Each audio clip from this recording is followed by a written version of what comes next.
Okay, we are just going to get started right away because we've got so much to cover. So thank you everyone for joining us. This is an Economic Developer's Guide to Social Media Best Practices. I'm Audrey Anderson. I've got Amelia with me here too. We'll get into introductions in a second, but we want to thank everyone for coming. I'm glad that you're making us part of your day. So since this is a social media webinar, we'd love to connect with you and let you guys connect with each other. So we're going to throw our, first of all, Golden Shovel links for social media into the chat. And then also mine and Amelia's LinkedIn links as well. And we invite you to do the same so we can all get connected and share and stay with each other on this social media journey. Let me add those quick. Feel free to follow us and check us out, and again, join us and put your links in as well. Okay, let's get started. So again, I'm Audrey Anderson. I'm the Marketing and Communications Coordinator at Golden Shovel Agency. I've been here for a little over a year now, and I'm in charge of all of the bigger picture marketing information and content that goes out to you guys. So I'm sending out the newsletters, some other various emails. I do the social media channels and posting for Golden Shovel, all that kind of stuff. And let's see, a little fun fact about myself. I have a black lab that's 2 years old and a kitten that's only 6 months old. So fingers crossed they don't bug us. And I'm Amelia Crecia. I am the lead publisher here at Golden Shovel Agency, and I have been with the organization for also a little bit over a year, and I'm in charge of posting all the content that goes out on the client sites and also their social media as well. And a little fun fact about myself, I was lucky enough to spend the last 8 months of 2020 living in Hawaii. Awesome. Okay. Well, I'm going to turn my camera off for the time being so we can get through this information. You guys can focus on what's on the slides and we're not blocking any information or anything.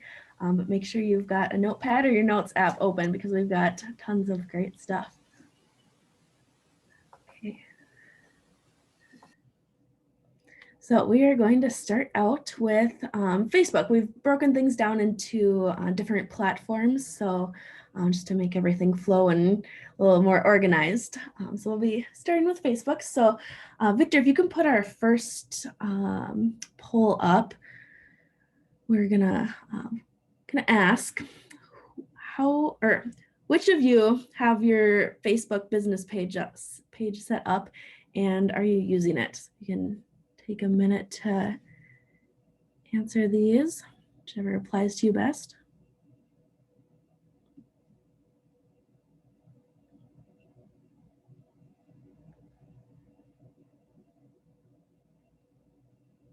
Give you 10 more seconds.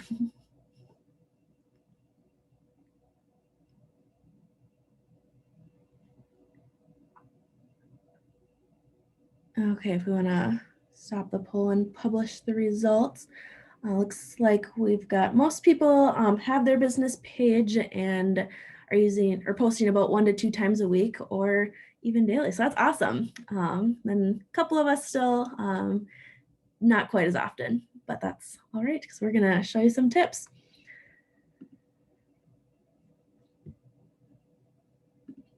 Okay. So to get the best results through Facebook, the first thing you need to do is to make sure that your profile is completely set up and make sure that everything matches your brand. So obviously you're out your name, you can choose a username that's easy for people to find you.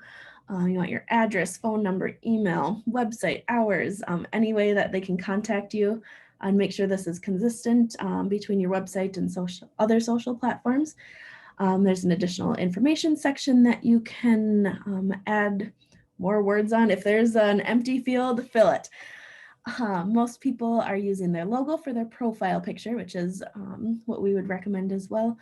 But for your cover photo, you've got a little more creativity in there. We recommend showing your culture of your organization there. So for Golden Shovel, we've got all of our team members' images up there. Maybe you could do like a community event or a place in your community, someplace to be a little more creative and show who you are. Just a quick note, we will be showing all the different recommended sizes for images when, or that's in our ebook, and we'll get to that later as well. Next, the description and about us section should be completely filled out. And this is a great spot for you to put your SEO or search engine optimization keywords. And Google can pick those up and track it and show that you are the best place for searchers to be. Then there's also categories that you can associate yourself with that are kind of predetermined by Facebook, and you can click which ones you want to associate with. And finally, you should include links to your other social platforms. If you have LinkedIn or Twitter, YouTube, put those on there too, because again, Google picks up on that. And the more links that you can have going between all of your sites and platforms is great.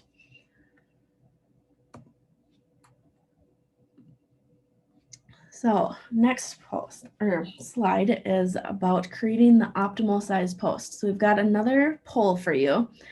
And I want you guys to guess which of these 5 pretend posts would get the most engagement on Facebook based on how long they are. So Victor, if we could get the next poll.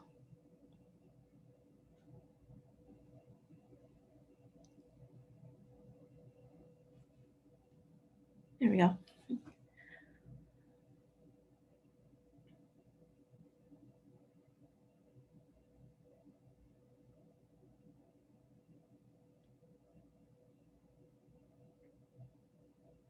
It's not necessarily about the content of these posts, but the length of them.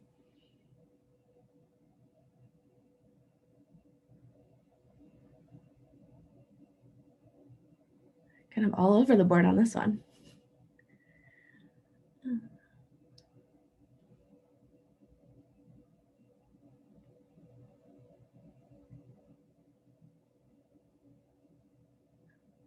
Okay, let's end that one and publish it. Perfect. So it looks like most people said post 2. Next best guess was post 3, and you guys are smart.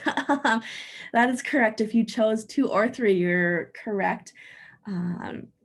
Posts on Facebook do the best typically if they're between 40 and 80 characters, so just about these 2. Something to note is that if posts are more than 477 characters, they will be cut off with a See More tab. People will actually have to click that to see the rest of your text. There is a time and place for that. You can use that in your strategy, but generally speaking, your post should be quite short, like number 2 and 3. Okay, now we've got some questions that you might be wondering. Photos, videos, and links, should we be using those in each of our posts? Calls to actions or CTAs, should we be including those in our posts? And hashtags, emojis, and tagging people or other organizations, should we be doing that? The short answers we've got for you is yes, yes, and yes. We won't go too in depth with these because we've got a lot of other content to go through. These can take up a bit of time, but we do go way more in depth with them in our ebook that we will be giving to all of you at the end of the webinar as a little thank you for joining us. Okay, so you may or may not know this, but there are different types of people on each social media platform. For Facebook, you want to get the attention of your audience by telling stories and appealing to emotions kind of like these. You should also research the best times of the day to post and see what kind of content people are liking that you're putting out. Just keep testing and trying new things, and whatever gets the most interaction, keep doing that. Yeah, and I really like the aspect of appealing to emotions, Audrey, on these. I know that when I'm scrolling through Facebook, I'm always picking out posts that are kind of resonating with how I'm feeling that day. So I just want to reiterate that that is such a great key to when posting on Facebook. Yes, I agree. So next we'll get into Facebook stories. So these are still generally pretty new. In Facebook stories, you're allowed to post photos or video clips for 15 seconds. So you can string together videos to equal longer than 15 seconds, but you should still try to keep them relatively short because People are coming here for quick tidbits of information or to be entertained for just a short amount of time. We all know that attention spans aren't that long these days. If you do have a longer message that you want to be getting across, I'd recommend just getting your main point across, keep it short, and then include a call to action to continue your message, or where people can get more information, like directing to your website for more information, or directing to a landing page where they can fill out a form, stuff like that, where you just get the main stuff across and then give them more information somewhere else. Facebook stories actually only last for 24 hours, so this is the place to get creative. We recommend trying out different music. You can add voiceover on top of images. Facebook has tons of stickers that you can choose from to use. You can also add different text. Another thing to try out is tagging people or businesses in your stories. You can also add a location or even run a poll and ask a question. I think the Facebook stories are such a great way to interact with your audience, especially the polls. Those can be really fun. Yeah, I agree. I always like filling out the polls and seeing what other people are thinking as well. Yeah, me too. Okay, so then transitioning into ads, we're going to specifically be talking about Facebook ads here, but this can all be applied to other digital ads as well. So when you're writing your copy and choosing images, you don't want to show what the person is buying, but you want to be showing why they're buying, or in this case, maybe why they should move or do business in your region. So it's important to hit those pain points and especially answer the question, what's in it for them? You don't ask or answer the question of what's in it for them and make it all about you, they're not going to be interested. Another tip is to use yes questions, like, have you ever been overwhelmed with this Facebook ads thing? You can see in one of Golden Shovel's ads, we do a yes question at the beginning of ours. And again, we're keeping the text really short because ads cut off text even. This is about as much as you can get with your ad before getting the See More tab. Another tip is to use numbers to catch the attention of scanners, as people are very quickly scanning through Facebook. And if you can send out some kind of impressive number, that'll definitely catch their attention. When targeting on Facebook ads, there's two types of audiences that you can be targeting. First one is custom audiences. So these are your website visitors, people that are using your app if you have one, and Facebook interactors. So people that are following you or interacting with your posts. Maybe they've watched one of your videos. And then there are lookalike audiences, who are people that are very similar to your custom audiences. And since they're so similar, they're probably likely to be interested in your organization. So this is a great opportunity to catch new people that are probably interested, but maybe haven't heard of you yet. All right, now we are going to transition into talking about LinkedIn. So just like we did for Facebook, we have another poll to kind of see where everyone is at with how much they might be using their LinkedIn organization page, if you have one. So Victor, if we can pull up that next poll, please.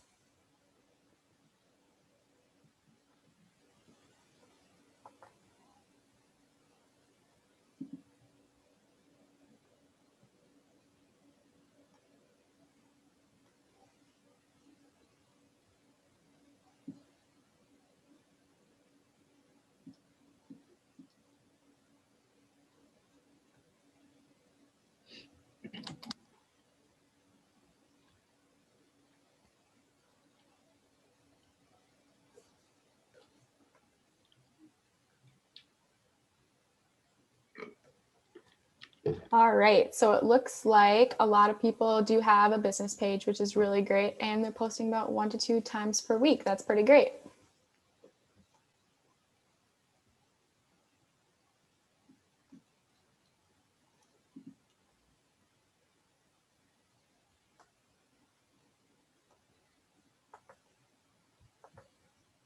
All right, Audrey, I think if we want to go to the next slide.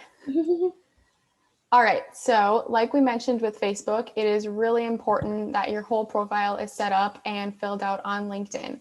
So this includes having your organization logo on there, a cover image, a description of your organization's mission statement and purpose, a link back to your website, your location, the industry you're in, and also your organization size.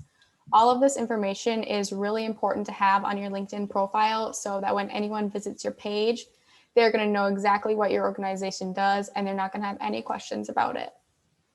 You should also not be forgetting to invite people to follow your LinkedIn page. This is a really great way to grow your network. And you should also be associating up to 3 hashtags with your page. This will help you reach a wider audience, but you're going to want to keep in mind that you're only going to be able to comment and interact with posts with these 3 hashtags or posts that you're tagged in. So this means that your organization page will only be able to like and comment on posts that may have the same hashtags that you pick to associate with your page. So make sure that when you're picking these hashtags, they're going to want to be really relevant to your industry. But don't be afraid to switch them up every now and then and kind of see which hashtags are working best for you.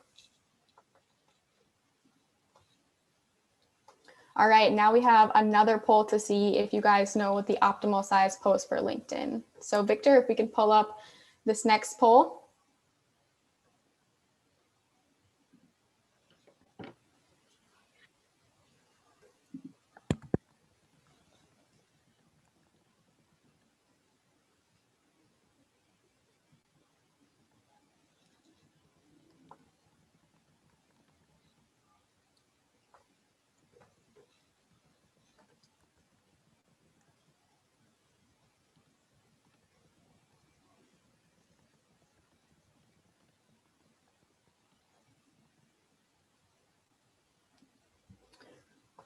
All right, wow, it looks like you guys are pretty good on the optimal size of LinkedIn posts as well. If you answered numbers 2 and 3, then you are correct.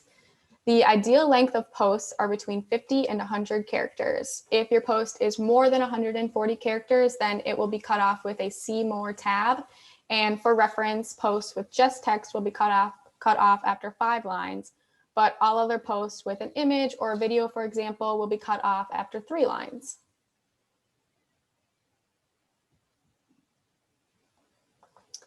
All right, where you're putting your links on LinkedIn really matters, and it can actually have a pretty big impact on the amount of engagement that you might be getting on your posts. So take a look at these 2 different examples that we have pulled up here. The first example has the link in the post itself, and the second example has the link in the comment section.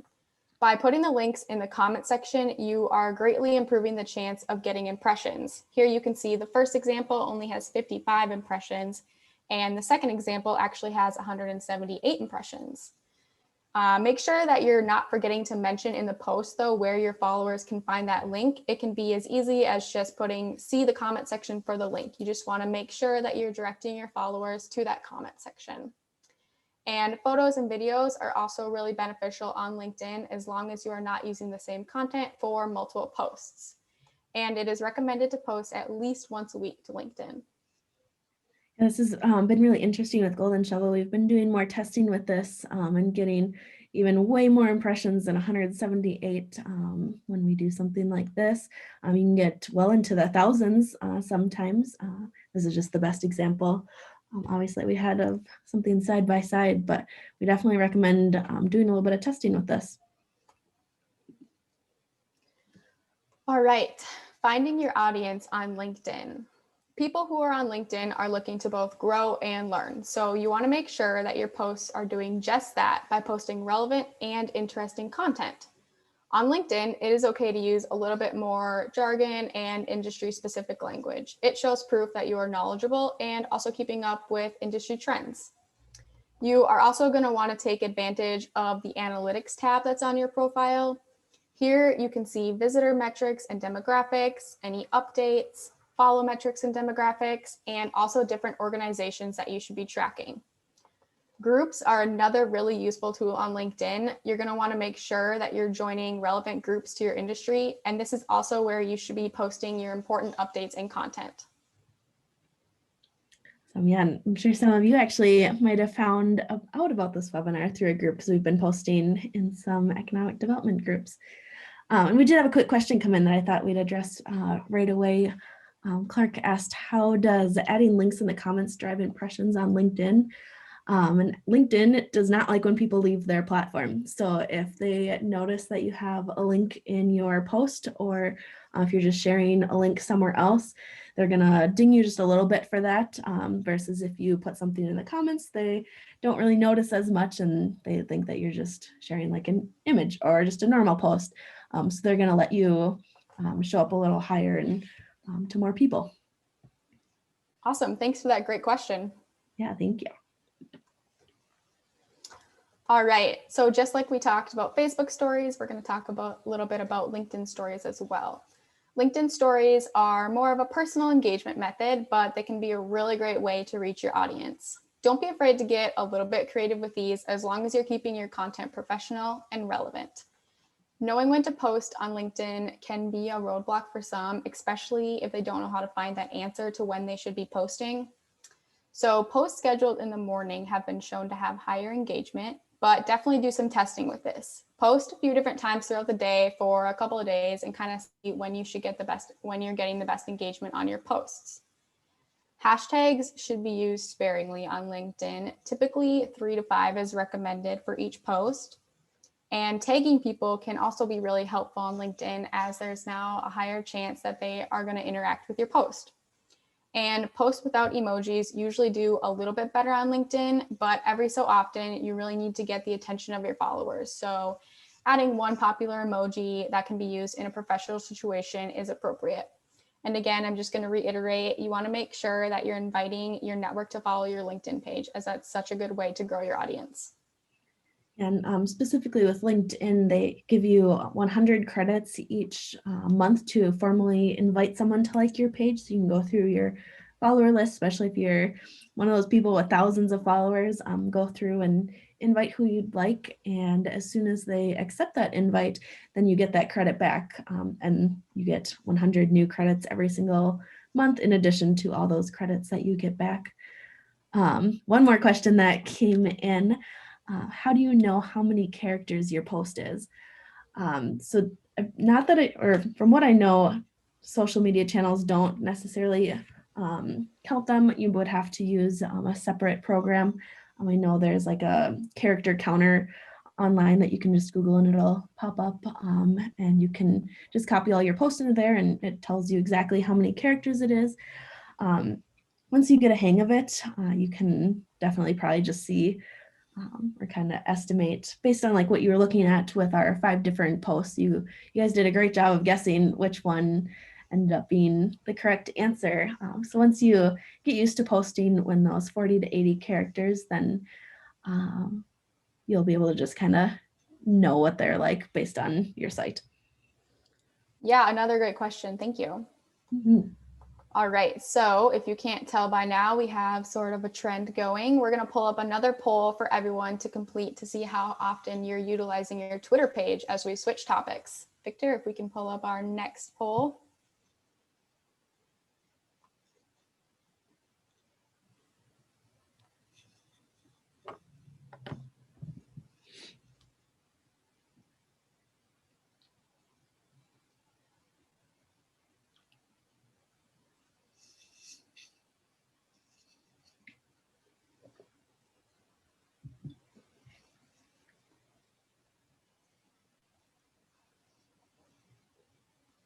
All right, so it looks like the majority of people who answered might still need to create a business page, but that's okay. Looks like still there's a good amount of people who have one. That's awesome.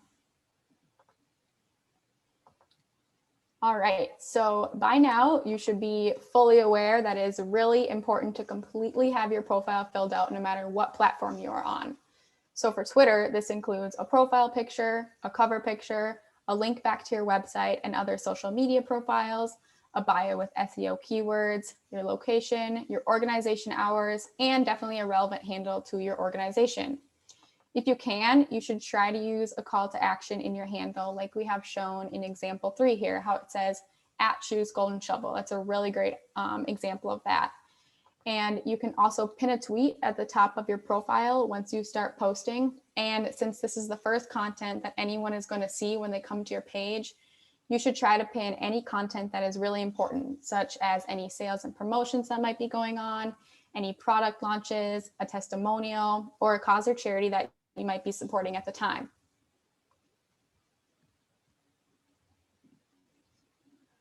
All right, and to see if anybody knows what the optimal size post for Twitter is, we have another poll for you. So I'm going to give you a quick minute to kind of fill that out.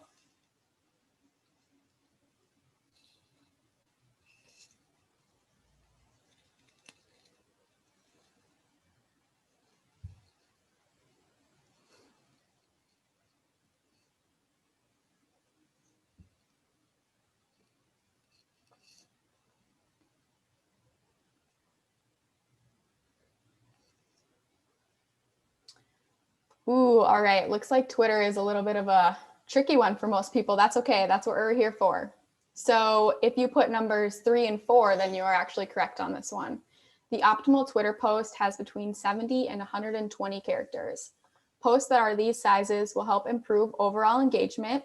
And just keep in mind, though, that you're only allowed up to 280 characters on Twitter, no matter what.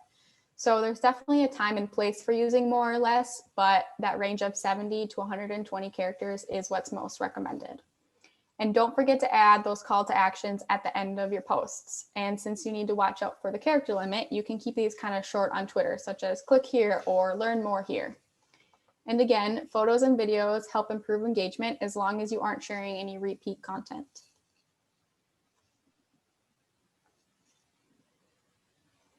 All right, talking a little bit about hashtags, mentions, and emojis on Twitter. Hashtags can be very effective on Twitter, especially when you are referencing a specific topic. 2 to 4 hashtags are typically preferred. Just make sure you're not over hashtagging on Twitter, since again, that character limit is very important.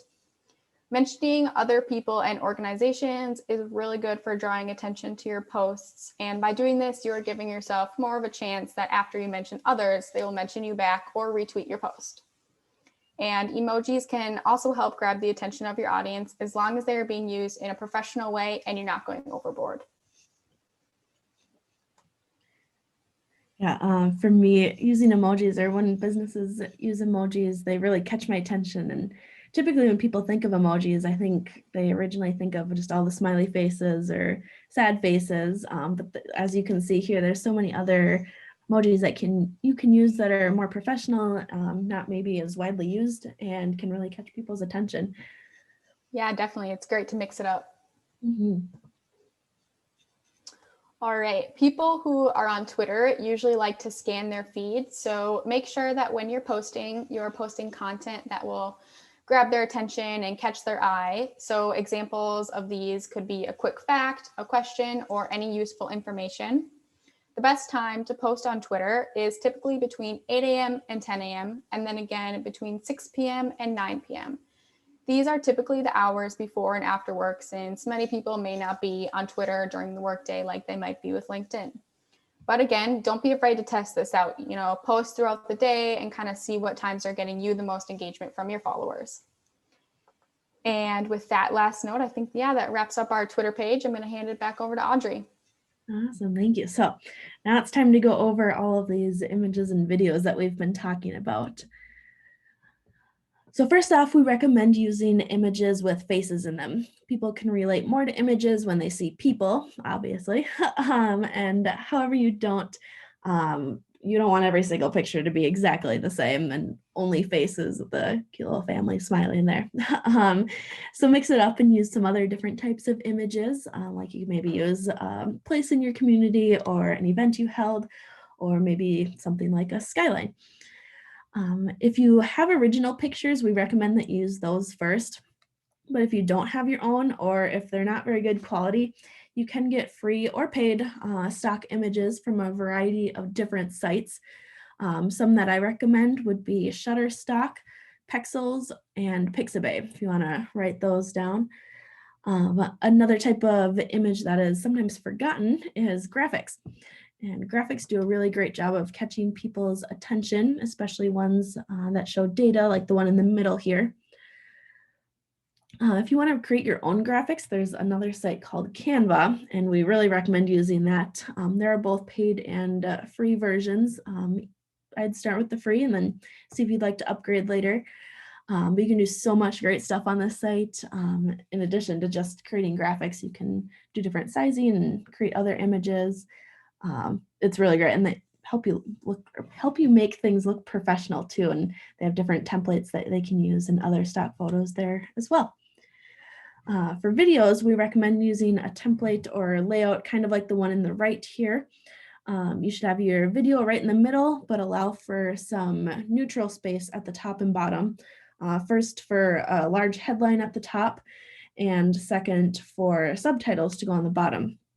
It's important to have your subtitles and accurate ones because a lot of people who scroll through social media don't have their volume on, me being one of those. This way that when you have the subtitles, they can still read what's going on or what's being said in your video without having to plug in headphones or turn volume on.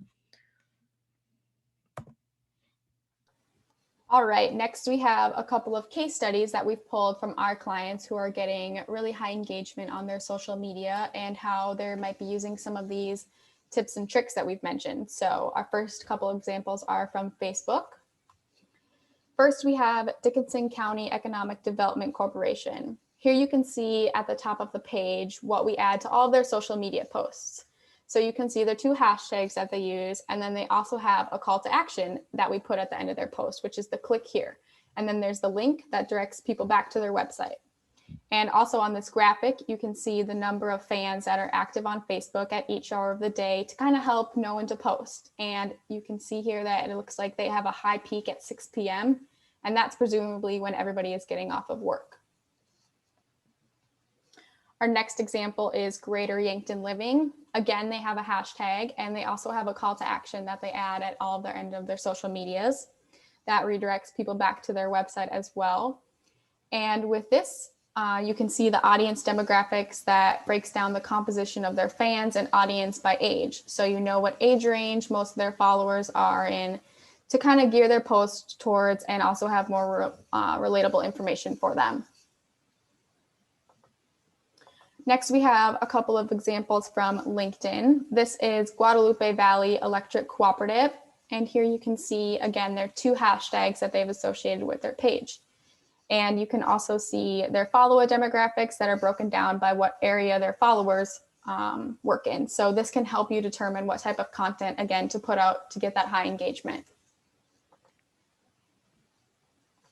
Our second LinkedIn example is Grapevine Economic Development. And here you can see the follower demographics that are broken down by the organization size.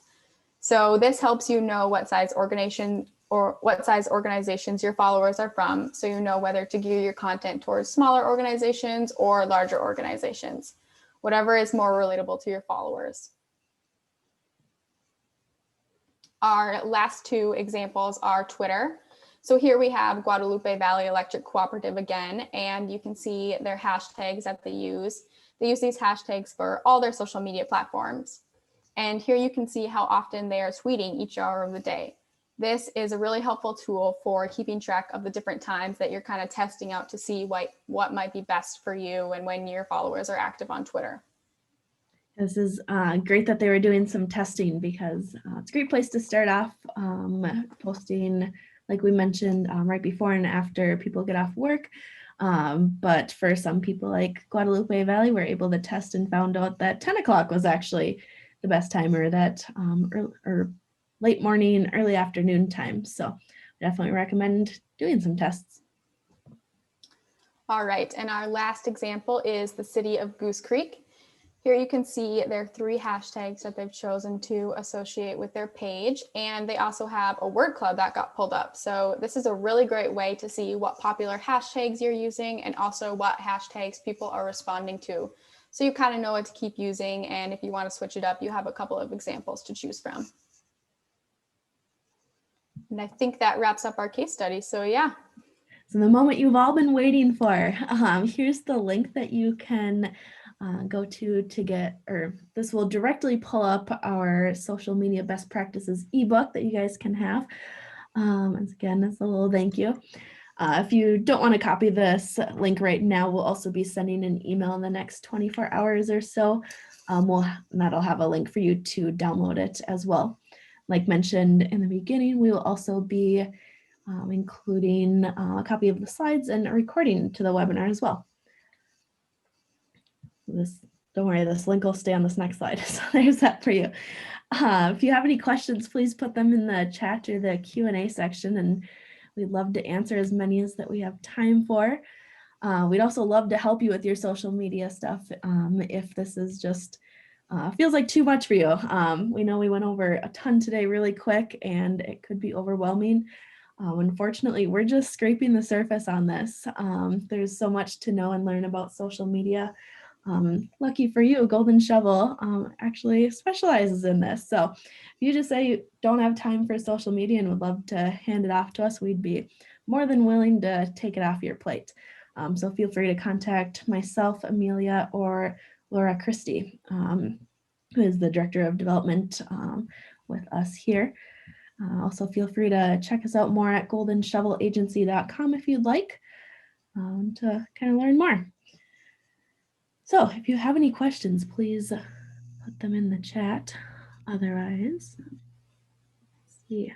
Did get a couple, it looks like, actually here. Turn my camera back on. You guys can see our lovely faces again.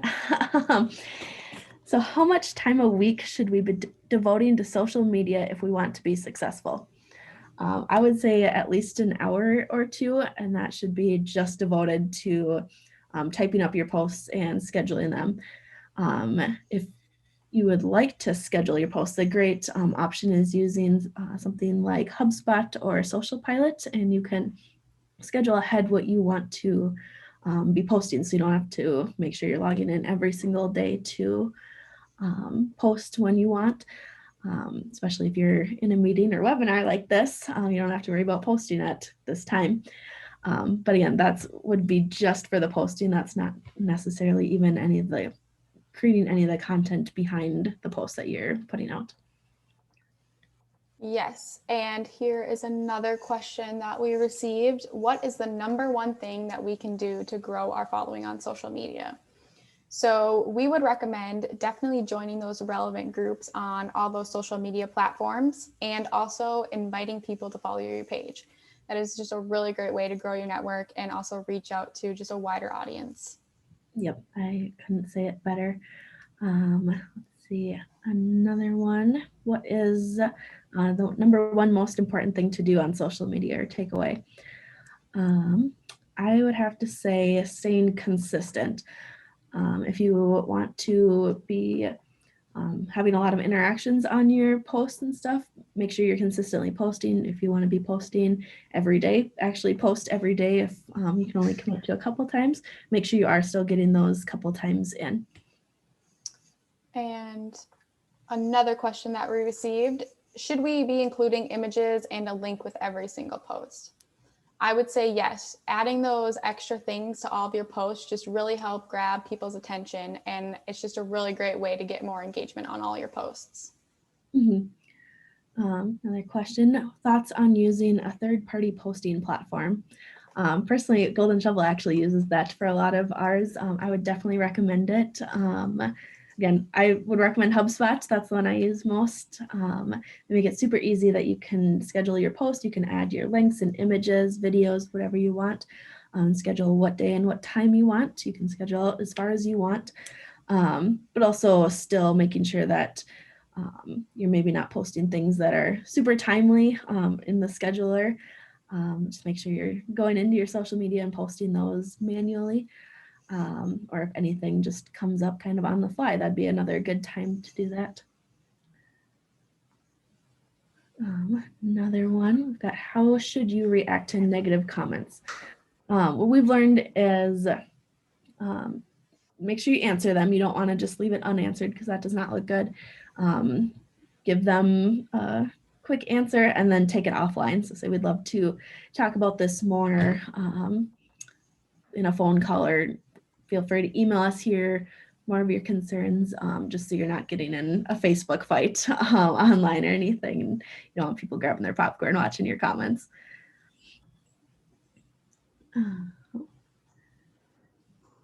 See, how many characters do you recommend for Instagram post? I would have to do some research on that. I can get back to you on that. I don't know the exact number. I'm guessing it's probably pretty similar to all the other ones that we've been talking about, maybe even shorter because Instagram's all about the pictures. Yeah, I think with Instagram, it usually gets cut off after around 125 characters. So you're probably going to want to try to keep it below that amount. Yep. Okay, another question: How do you stand out with your posts? Did you want to go ahead? Want me to start off? How to stand out with your posts. I Yep. think that kind of just goes back again to, adding those unique photos and videos, just as long as, again, you're not sharing repeat content so that when somebody goes to your profile, they're not just seeing the same photo over and over again. And then maybe adding 1 or 2 emojis. I would agree with the emojis are kind of different types of media that you can share and making them bright so that they do stick out. Cost on HubSpot. Again, I don't know right off the top of my head. Our sales team actually we're able to sell HubSpots, so I can have someone reach out to you, John, as well about the cost of HubSpot. I know it's practical. Okay. Any other questions? Toss them in.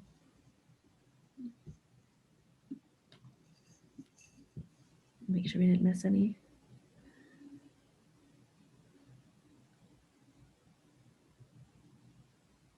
Okay.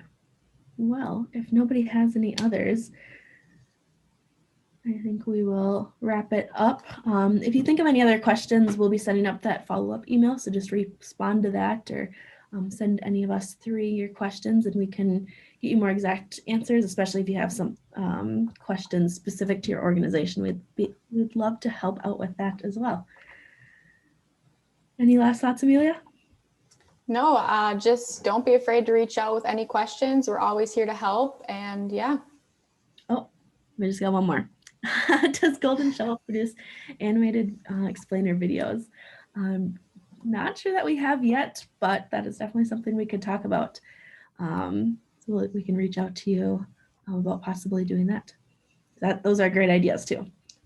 Any videos that explain who you are really helpful, and especially Yeah. on social media. Lots of great questions. Thank you all. Yes.